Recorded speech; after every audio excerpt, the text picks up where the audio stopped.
السلام عليكم ورحمة الله وبركاته. حان وقت مباراة نادي الزمالك ونادي جمهورية شبين. طبعا في الجولة التاسعة. طبعا نادي جمهورية شبين طبعا في المركز الثاني، نادي الزمالك في المركز الأول متصدرا. طبعا أنا خليت طبعا التشكيلة دي، طبعا أنا عملت التشكيلة دي علشان أقوي هجوم، أخلي دونجا وسام مرسي يتقدم رغم إن هم دفاعيين. يلا بينا نبدأ المباراة. وبنبدأ مباراة نادي الزمالك وجمهورية شبين. هيا بنا هيا بنا لنلتقي. هل الزمالك يسعد جماهيره أم جمهورية شبين يقرب من الزمالك ويحقق المركز الثاني؟ نعم، ويقرب الزمالك حين فوز جمهورية شبين على نادي الزمالك هيصعب الأمور. طبعا لو الزمالك بيفوز في كل المباريات هيصعب الأمور على هيصعب الأمور على نادي. تمريرة خاطفة. نقول شبين طبعا استلام مرة من جديد.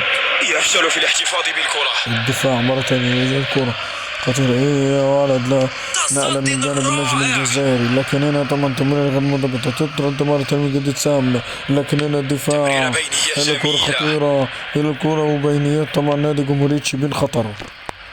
تمريرة دقيقة. لو تتذكروا فوز نادي الزمالك الأول من الساعة انتهى. الفرق تحاول فرض سيطرتها. على حلوة مش معقولة.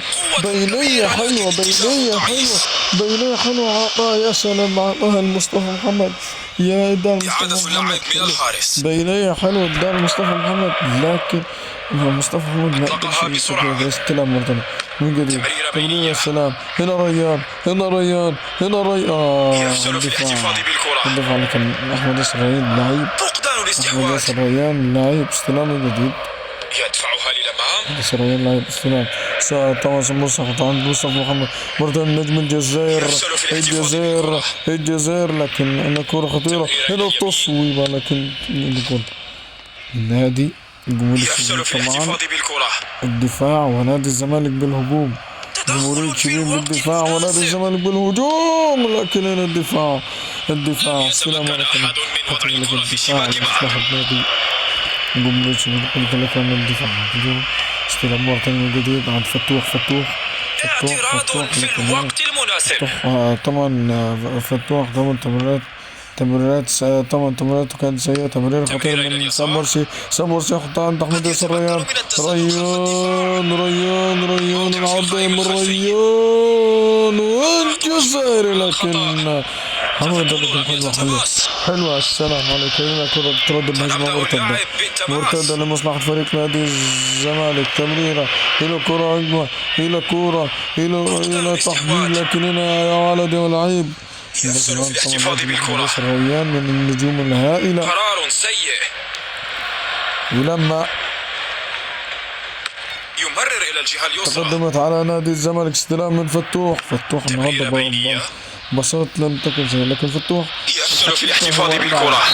الشوط الأول ممتع كلا الفريقين. وبالفعل صافرة نهاية الشوط اللقاء الأول.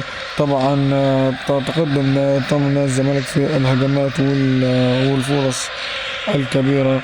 أما طبعا نادي جمهورية شبين كدفاعيا كان ممتاز، كان يضغط على نادي الزمالك بشكل ممتاز وكان دفاعيا صلبا. الآن يبدأ الشوط اللقاء الثاني الممتاز حتى الآن إن شاء الله. الشوط اللقاء الثاني الممتاز إن شاء الله. يبدأ نادي الزمالك. هنا كرة خطيرة من جانب محمد شكري. يا سلام، لكن فين لكن ايه.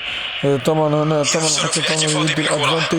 يدي الادفانتج. تمريرة خطيرة يا سلام، تمرير وسط الملعب، لكن هنا خطيرة خطيرة، ممكن الأول لجمهورية شبين، لكن هنا يا سلام تتردد بينية بهجمة مرتدة خطيرة، لكن هنا هجمات المرتدة تتحول، لكن لم تتحول إلى كرة سريعة عن نادي جمهورية شبين، بدأ يضغط جمهورية شبين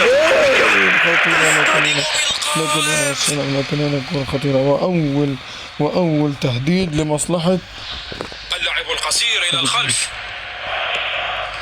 اللاعب تمريرة إلى اليمين. المهاجم الكبير، استلام مرة ثانية من محمد شكري، يلحقها من جديد وباصة مرة ثانية من جديد، استلام من جانب، يمررها نحو الأمام.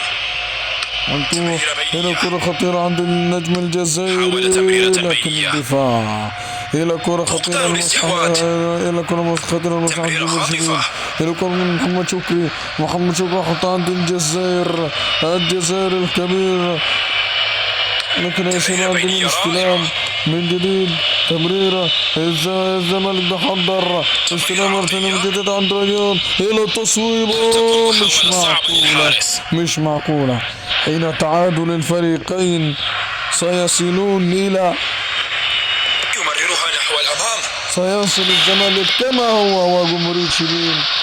تمريرة بينية جميلة خطيرة لمصلحة فريق نادي الزمالك، قراءة رائعة للاعب، لكن الكرة الهجمات قد يتمكن من التسلل خلف الدفاع. خطيرة الكرة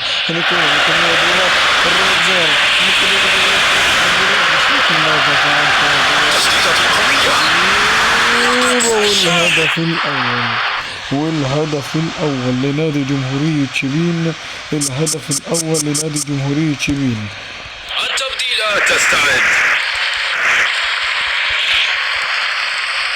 عزة طفيفة ولكن لا يزالون يسيطرون على النتيجة.